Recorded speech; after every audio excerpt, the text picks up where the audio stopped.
Vous allez bien, les gars, vous avez la forme. Est-ce que vous avez passé une belle journée?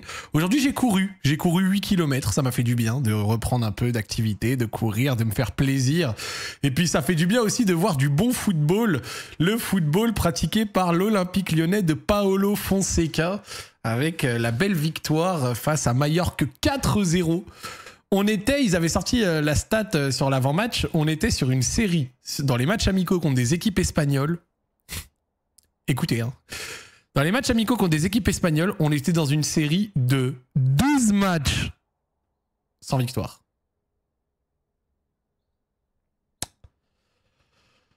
Euh... 12 matchs sans victoire contre des équipes espagnoles. Alors autant vous dire que ça fait plaisir. Alors c'était pas le plus grand Majorque aujourd'hui. Mais franchement, ça régale les gars. 12 défaites nuances. Mais putain, si 12 défaites, c'est encore pire. Enfin, si c'est 12 défaites, c'est encore pire. En tout cas, moi, j'avais retenu le 12 matchs sans victoire. Bref, les gars, j'espère que vous allez bien. J'espère que vous avez la forme. L'OL a joué contre Majorque. L'OL a gagné 4-0 dans un match plutôt convaincant. Évidemment, ça ne veut pas dire qu'on va faire une très belle saison, ça ne veut pas dire qu'on va être excellent, qu'on est l'équipe du siècle, qu'on va faire 4e, machin, nanan. Il y a évidemment beaucoup de mesures à apporter à tout ça, les gars, il y a beaucoup de mesures à apporter à tout ça. Mais disons que c'est plutôt sympa parce que moi, je suis plutôt partisan des équipes qui ont une belle prépa. Je préfère avoir une bonne prépa, voir des choses intéressantes parce que quelqu'un l'a montré sur les réseaux. En général, quand on a fait des mauvaises prépas, on n'a pas fait de très belles saisons. Et à l'inverse, quand on a fait des belles saisons, eh ben, en général, on a fait des prépas pas trop mauvaises. Ce n'est pas une règle mathématique, mais disons que je pense que la plupart du temps, c'est un pourcentage. Merci la Joya pour le resub. C'est un pourcentage. Je pense que quand tu fais une bonne prépa, en général, tu as plus de chances de faire une belle saison, un bon début de saison. En tout cas, parce qu'après, les saisons sont longues. Tu vois, la prépa n'a pas forcément un impact sur toutes les saisons. Mais bon, autant vous dire que voilà, Meltsen l'a fait, les frères. Voilà, on peut voir un truc. Hein. En 17-18, on fait plutôt une prépa positive. On gagne contre le Celtic, contre l'Ajax et compagnie. On fait 3e. En 2018-2019, on gagne la plupart des matchs. Après, on fait des nuls. Tu vois, Chelsea, si on perd que 1-0 contre l'Inter. Il y a quand même la défaite contre Huddersfield, mais on fait 3e. 2019-2020, on se fait arracher, on fait 7e. Là, on fait, merci Cassé Kev pour le resub, on fait une belle prépa, on fait 4e, et en plus c'est 4e à la dernière journée, parce qu'en vrai on aurait pu choper le podium. Là, on fait un bon début de prépa avec 2 matchs faciles, et après derrière on se fait casser la gueule, on fait 8e. Là, on fait une prépa mixte avec du bon, mais surtout on se prend 5-0 par Willem 2, on fait 7e. Là, on fait... Non, mais là, ça c'était la prépa la plus immonde du siècle, où certes on fait 6e, mais qui se rappelle là, De Truffers, Molenbeek, etc. Qui se rappelle, on n'avait pas marqué dans le jeu pendant un nombre de minutes absolument monstrueux et tout, c'était un délire. Et jusqu'à la 14e journée, cette saison-là, on a joué la relègue. Hein. Donc voilà, il faut le dire. Et puis l'année dernière, on fait une prépa pas immonde. Et franchement, au-delà de faire une prépa pas immonde, après derrière, on joue le top 4 pendant quasiment toute la saison. Hein. À la fin, au final, on finit 6e, mais on a été placé pour être 4e jusqu'à un long moment. Et puis cette année, ça se passe plutôt pas trop mal. La victoire contre Villefranche, le nul contre Molenbeek qui était pas ouf, hein, on va le dire quand même. Très belle victoire face à Hambourg et très belle victoire face à Majorque. Il va rester un match face au Bayern. Le match face au Bayern, est-ce que je vous fais un dessin? Évidemment que non.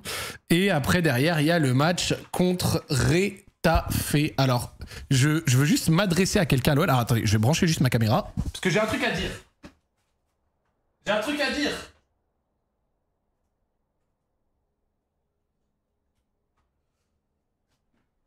J'ai un truc à dire.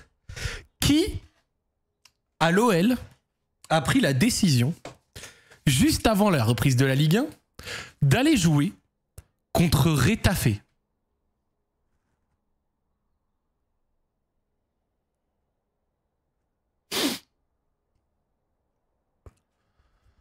Qui, à l'OL, a pris la décision d'aller jouer contre Retafe? Genre, juste avant la reprise de la Ligue 1. Genre, qui a décidé de ça? Qui a décidé qu'on va aller jouer contre Retafe, les catcheurs, les rugbyman, les casseurs, les pros de MMA? Mais à Retafe, il y a 3 mecs dans le top 15 des welterweight, hein. Il faut le savoir. Il faut le savoir. Genre, il y a des mecs en 12-1 du Daghestan à Retafe. C'est très très dangereux. Donc bref.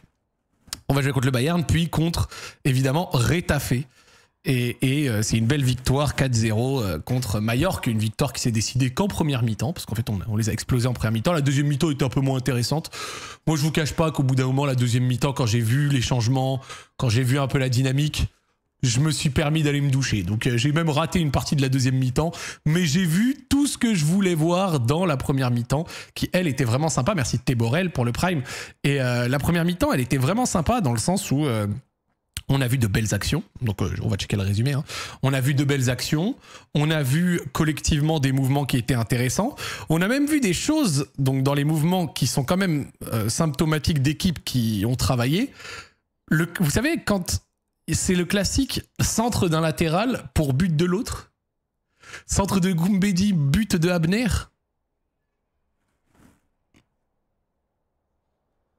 Quand j'ai vu centre de Goumbedi, but de Abner... J'ai fait putain, je suis ému, but, centre d'un latéral, but de l'autre, ça régale. Donc non, en vrai cette prépa, enfin ce match, il y a beaucoup de choses à dire, de positif, d'accord. Maitland-Niles nous a rappelé pourquoi dans l'animation il est aussi précieux, donc il y a des intérêts autour de lui. Moi perso, si je pouvais le garder, je le garderais. Donc vous le savez, vous connaissez le fait que j'aime bien Maitland-Niles.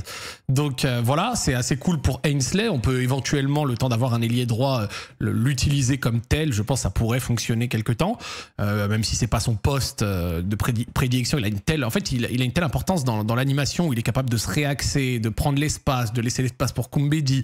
En fait, c'est un couteau suisse, exactement. Lucas, tu l'as dit dans le chat, c'est un couteau suisse. Il fait ça très très bien.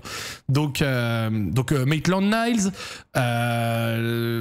Mikotadze a une dalle pas possible. Mikotadze a une dalle pas possible. Merci Bistouri pour le prime. Ça fait plaisir. On continue les gars, ça fait plaisir. Merci. Donc Maitland-Niles très cool. Mikotadze a une dalle énorme. Mikotadze des appels. Mikotadze de l'activité. Mikotadze, je l'ai déjà dit hier, je vais le répéter, c'est mon grand espoir de la saison. C'est mon grand espoir de la saison. J'espère vraiment que Mikotadze va faire quelque chose de bien parce que voilà, Mikotadze, l'année dernière, on sait, il a tourné avec la Casette, il a fait une saison avec des hauts, des bas, des entrées timides, des bonnes choses, quand même quelques stats. Maintenant, va falloir tu vois, confirmer sur une saison entière. T'es à Lyon, c'est ta ville, c'est le club de tes rêves. T'as envie de réussir. Il faut que tu marques tes 20-25 pions. Donc Mikotadze, franchement très bien, rien à dire. Goumbedi bien, la défense pas mal. Franchement, même Niakate, tout ça, ok, d'accord. Mais bon, s'il y en a un... Merci, Girls, pour le recep. S'il y en a un qui a crevé un peu l'écran, en réalité, il faut le dire. J'ai pas encore cité son nom jusque-là. Il faut le dire. C'est évidemment le petit Kalis Mera. Kalis Mera, le jeune du centre, qui... pour l'instant, avait la volonté, qui avait l'ambition d'éventuellement s'entraîner avec les pros cette année, mais au niveau auquel il est en train d'évoluer, ça pourrait être la surprise du chef. Après, attention, ça reste un jeune. Laissons aux jeunes le temps de grandir, laissons aux jeunes le temps de prendre de l'épaisseur, etc. C'est lui, Kalis Mera, le jeune, 18 ans, donc de 2007, 19 ans février prochain. Mais là, franchement, très bonne prépa de sa part. Fonseca l'estime énormément. Et c'est vraiment quelque chose qui est assez marquant parce que là, que ce soit contre Hambourg ou contre Majorque, on peut considérer que les deux 11 qu'on a vus, c'est les 11 titulaires pour lui. Et là, pour le coup, franchement, là, il réussit bien. Il a montré de belles choses. Il va avoir bientôt 19 ans. Cette année, il n'avait peut-être pas la vocation à être directement affiché, mais Fonseca le fait jouer. Et il y a quand même quelque chose qui veut le dire. Il joue devant Diawara. Moi, je trouve que ça veut dire beaucoup de choses. Le fait qu'il passe devant Diawara, pour moi, ça veut vraiment dire beaucoup de choses. Donc, et Matic, après, à la rigueur, Matic, c'est pas le même poste, dans le sens où Mera a l'air d'évoluer un peu plus haut. Mais c'est vrai qu'il passe devant Diawara.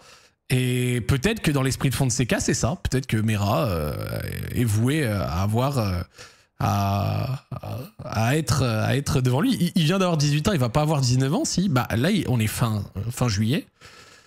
Donc on va rentrer au mois d'août et il est de février. Donc dans 6 mois, il a 19 ans. Donc franchement, très bonne mi-temps de sa part.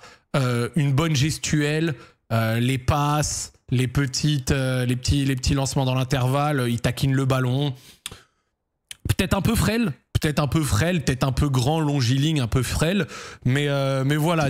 En tout cas, très cool. Ça me fait plaisir. Et on a vu des choses positives en première mi-temps.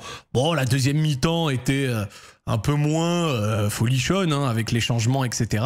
Mais sur le 11 titulaire, franchement, dans l'animation de ce qui est en train de cook Fonseca, c'était bien. Maitland-Niles en mode offensif, avec un placement parfait et une bonne technique. Mikotadze, à la rigueur, le seul point négatif, c'est Morera, qui est pas mauvais, mais qui est très rapide. Donc, vu qu'il est pas mauvais et très rapide, il trouvera à un moment sa place. Il trouvera sa place au bout d'un moment, dans le sens où on est sur quelqu'un qui a quasi pas d'expérience en pro, à un poste difficile, à savoir celui d'ailier. Mais surtout, il est rapide. Et donc, vu qu'il est rapide, c'est assez positif parce que je trouve que la rapidité en tant qu'ailier, c'est forcément une qualité. Merci Mera pour la bonne offre. C'est une rapidité qui sert toujours à un moment ou à un autre. Tu penses toujours que c'est genre c'est toujours une c'est une comment ça s'appelle, c'est une qualité qui sert toujours à un moment ou à un autre. Donc et surtout le pire c'est qu'on n'a pas fini notre recrutement. Il va nous manquer notre gardien, il va nous manquer des milieux, il va nous manquer nos offensifs. Morton, Pierre-Lys Melou éventuellement. Il va nous manquer 1 ou 2 ailiers. Il va nous manquer le gardien et on sera pas trop mal avec évidemment les départs supplémentaires qu'il y aura. Donc Chaita Tsar qui vient de partir, le retour de Tagliafico, le fameux prêt de City. Mais bien. Laissons juste l'international. Laissons à Kalis Mera, les gars, le temps de grandir. Laissons à Kalis Mera le temps de grandir. Laissons-lui le temps de grandir, de s'épanouir, de s'épaissir. Et on verra ce que ça va donner. Donc, ce sera toujours très intéressant. Le résumé des 7-8 dernières années de prépa. On voit quand même que la plupart du temps, quand on fait une prépa à l'ASDEG, la saison derrière est souvent un peu clin d'œil. En vrai, les prépas, ça n'a pas d'impact forcément sur 38 journées, évidemment. Au moins sur les débuts de saison. Et voilà, hein. Je pense que ça veut rien dire du tout, pour être honnête. Non, ça ne veut pas rien dire du tout. Mais je comprends pas, c'est qui a décidé de ces règles internationales que les prépas ne voulaient rien dire du tout. Je ne capte pas. Je capte pas. Genre, évidemment que ça a forcément un impact d'une manière ou d'une autre sur le début de saison, sur la confiance, sur le physique. Chef, regarde. Quand même sur l'enchaînement, tu vois. En général, quand on fait des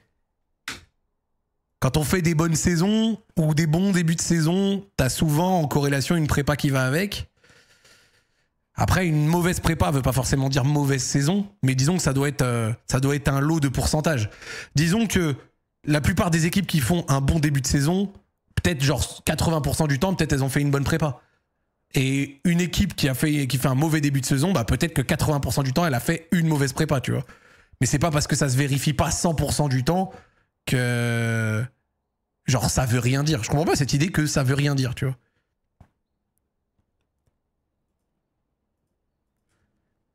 Surtout que là, en plus, c'est une prépa avec du contenu, tu vois. C'est ça qui me plaît bien, moi. C'est l'aspect contenu. Dans le contenu, c'est plutôt positif. Et ça c'est bon, ça. Le fait que dans le contenu soit positif, ça me plaît bien. Ça, j'aime bien.